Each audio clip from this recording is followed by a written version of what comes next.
Good morning, class 8th. We were reading chapter 6, Conservation of Biodiversity. And now in this class we have to read from protected areas. So students, open page number 87 in your science book and keep a pencil with you to underline hard words. Now I am going to read. To protect the flora and fauna and their habitats, our government under the Wildlife Protection Act 1972 created protected areas. According to the World Conservation Union formed IUCN, protected areas are the areas dedicated means represented to the protection and maintenance of biodiversity along with natural and cultural resources. Protected areas include national parks, wildlife sanctuary and biosphere reserves.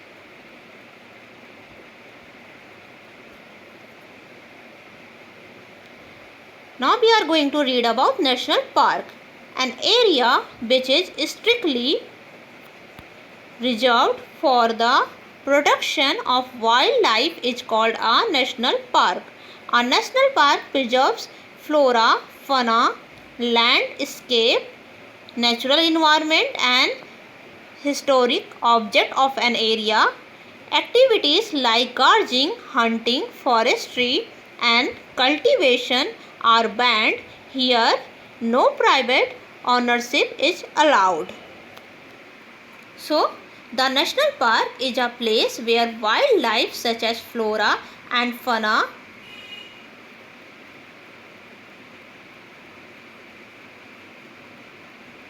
landscapes such as natural environment and historic objects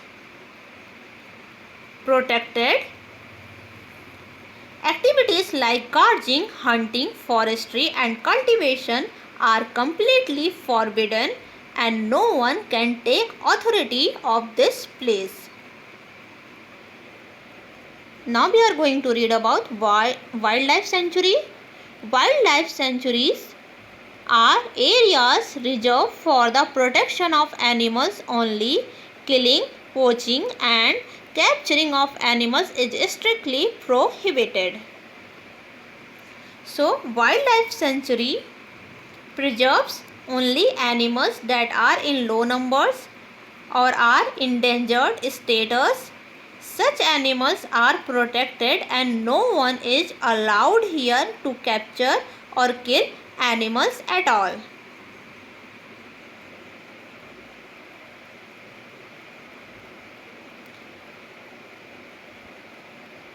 In a sanctuary, the following activities are allowed to an extent that these do not affect the wildlife. First, harvesting of timber and second, collection of minor forest products.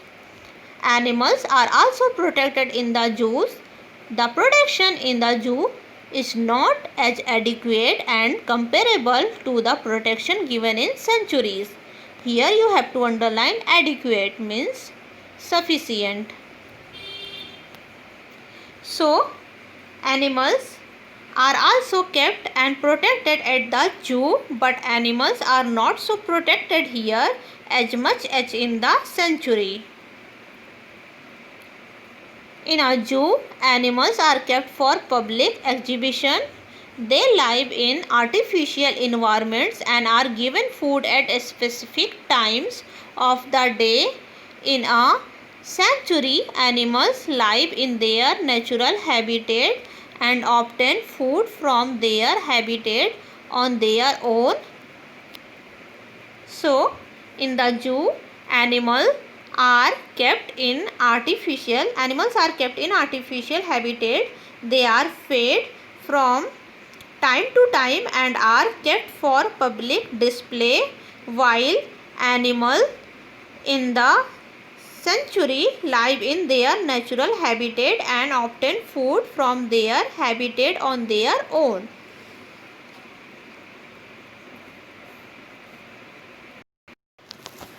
Now about biosphere reserves. A biosphere reserve is a large multi-purpose. Underline this word. Multi-purpose means having several purpose or functions. Protected areas for conservation of wildlife, plants and animal resources. People are an important component of a reserve. Here you have to underline component means part. Biosphere reserves are developed to conserve biodiversity and maintain ecological balance. Ecological means environment balance. Second, maintain culture of that particular area.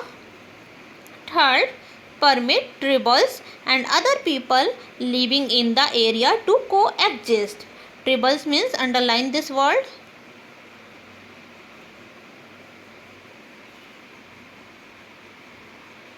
Tribals are members of tribal communities, especially in South Asia.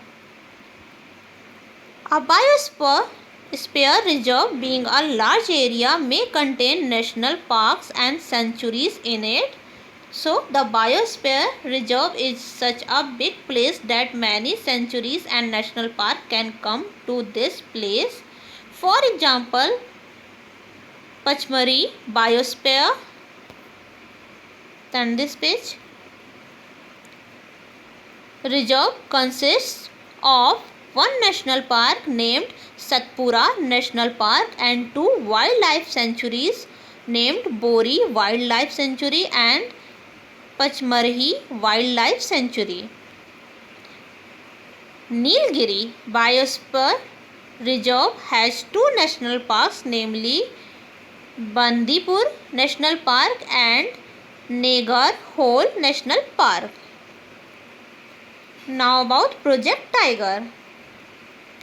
Project Tiger was launched by the Indian government in 1973 to protect the tigers in the country. The tiger population in India has been decreasing sharply over the years. In 1948, population of tigers was about 20,000 in 1989.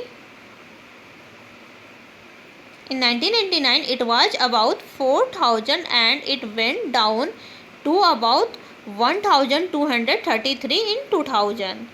Realizing this decline, the Project Tiger was initiated by the Government of India. At present, there are 47 tiger reserves in 18 Indian states.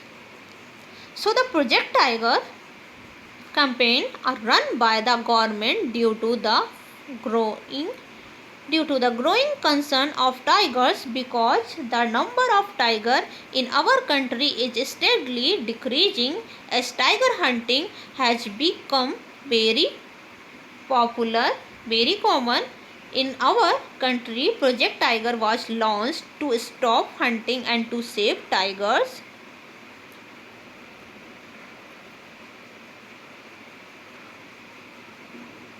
According to the latest tiger census report released by the National Tiger Conservation Authority on March 28, 2011, the current tiger population estimated is 1,706.